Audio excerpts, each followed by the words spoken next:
Looking for a fast-charging, ultra-responsive stylus for your iPad? Meet the 2X Fast Charge Active Stylus Pen, designed for 2018 to 2025 Apple iPads. Take your creativity and productivity to the next level. Click the link in the video description to shop now on Amazon. Welcome to Game Show Scoop, where we're diving into the latest news that's got everyone talking. Today, we've got a doozy for you. Kayleigh McEnany, former press secretary to President Trump, is at it again, raising some serious questions about Joe Biden's memory and the Afghanistan withdrawal. So let's get straight to it. Last week, during a joint press conference with NATO Secretary General Jens Stoltenberg, Kayleigh McEnany asked the then Secretary of Defense Lloyd Austin if President Biden had been briefed on the evacuation efforts in Kabul before they began.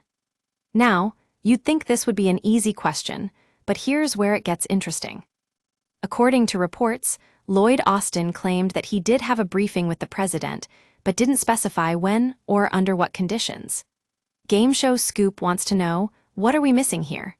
Why didn't Austin give a clear answer about whether Biden was briefed before the evacuation plans were put into action?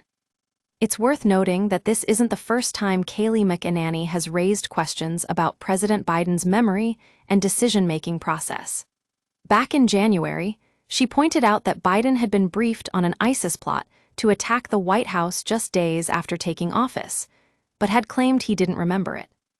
Game Show Scoop has dug up some pretty explosive information from a recent FOIA request that sheds more light on these claims. Apparently, there's evidence suggesting that President Biden may have received multiple briefings about the ISIS plot in January 2021, but his memory of them was sketchy at best. Now, we know what you're thinking, so what does this mean? Are we looking at a potential case of presidential amnesia on steroids? Game Show Scoop's not jumping to conclusions just yet, but these are some serious questions being raised about the president's cognitive abilities and decision-making process.